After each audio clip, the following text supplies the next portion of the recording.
that is not going to stop this from happening. The equipment is starting to get moved today. I don't know how long it's gonna take. I've got the truck for a couple days here, so we're not gonna try to push it too hard with the weather conditions, but we're gonna start chipping away and make it happen. Yeah, I've got time.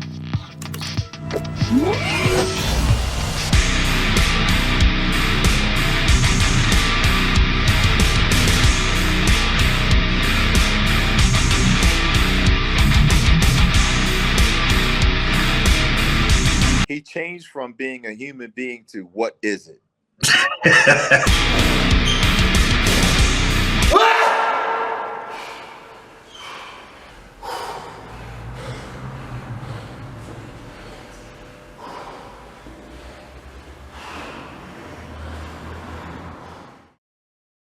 Alright, this is a master bedroom. Big necks. No. Because that's what I came here for. Can you lift it? Oh, wow. Oh, jugular. Want to do some bands? Shit.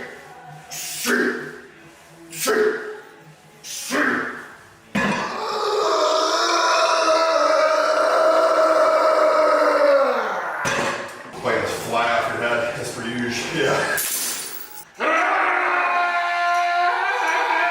Let's have a quick look at why neck training is so important in the first place. For me, I would say the first reason is aesthetics. In my experience, it's usually photos like these that turn people onto neck training. There's literally nothing different about the two images here except for the width of the neck, and you can clearly see that the guy looks so much more facially attractive on the right. And finally, I'll finish out the prehab stuff with a few side-to-side rotations with an isometric hold. I seriously love this drill, and if you don't have anything to load, you can actually get a crazy neck pump and burn just by doing this on its own. I'm gonna head on over to my incredible, edible.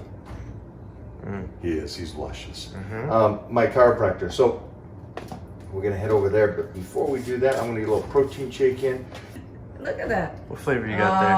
Oh, he's got that chocolate thunder. Can we show them the flavor? Right here, guys. Our shakes are way different. Way different. Yeah. So I use Mine's the full of liquid egg tren. whites. His Tren and glutamine. I don't even know if I'll be able to drink all that. Stimulate that nerve.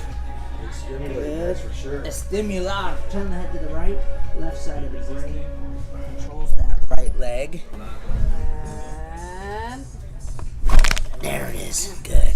Now, prior to Rubiel, there was one other prominent bodybuilder that really stood out as being Neckzilla of the bodybuilding world. In fact, that was his actual nickname. Jeff King, a bodybuilder from the 1980s.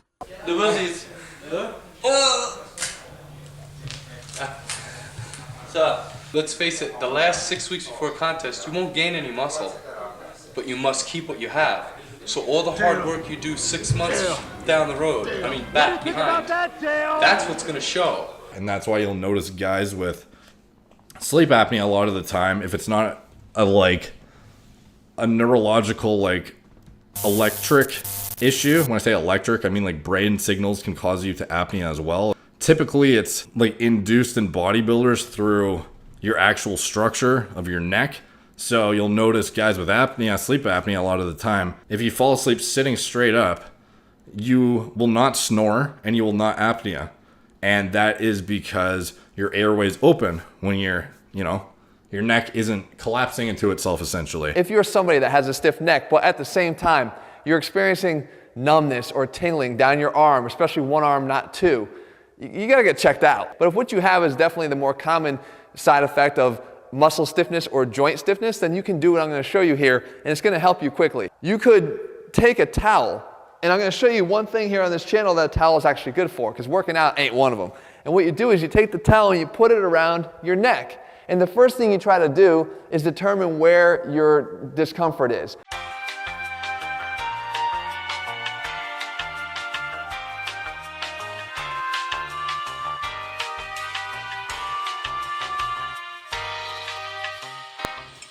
Training neck. What are you guys training? Training neck today. After an extensive study, it was determined that the best use of the site and existing assets would be to move the existing headquarters and pivot it 90 degrees to the back corner of the lot. From October 20th to November 14th, 1930, Indiana Bell Telephone Company did something never tried before or since. They pivoted and moved the working central office building. Not only was the building relocated, but the move caused no service outages, and all 600 workers within the building still reported to work every day. You can have it on your neck or on your head. If you have it on your head, you have a towel or something there, and you place it on the top, and then you pull down. And once you pass a certain stage, you slip it down the back of your neck and finish off the bend. Again, we have the final showdown between Britain's Jeff Capes and Bill Kazmaier. Thickness of the bar now 15/16 of an inch. Capes has dropped out for some reason. Did you feel something pop? Yeah, the tendon slipped right out of the groove in the shoulder. If we can get the deltoid to settle down, it tore a little bit when the tendon popped out. We'll be okay for the squat and the deadlift. Okay. Basically, if you just put it around your head, you can just kind of walk it back. The further back you go, the more tension you get. And then 2 minutes for me, I put 2 inches on my neck. And if you're into sport, you're into jiu-jitsu or whatever, you just want to build up, more neck strength and more neck endurance. Something like this is really super easy to add. Let me show you a fast and efficient way of building up your neck. All you're going to require is a weight plate. So let's get started. 10 sets of 10 with 10-second rest. So, while wearing a hat, place a weight plate on your forehead and start doing the neck curl. This exercise will greatly improve the front of your neck, primarily the thickness and width. And in terms of frequency, I advise that you do this workout every 48 hours, okay? Right, let's bring Eddie out. You ready, Eddie? 3, 1, Eddie. Eddie, Eddie, Eddie.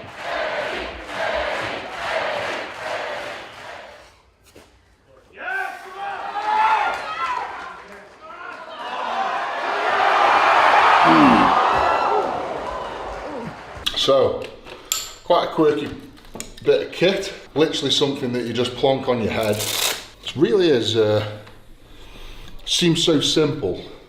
There's a lot gone into this. Now I'm dizzy. So what we're used to doing for neck movements is like getting bands and doing resistance and getting those horrible bits of headgear that the rugby players use. Just not very good ways of training your neck, really uncomfortable. Whereas this, this is on the biggest setting. And I've got the biggest head in the world, apart from Brian Shaw.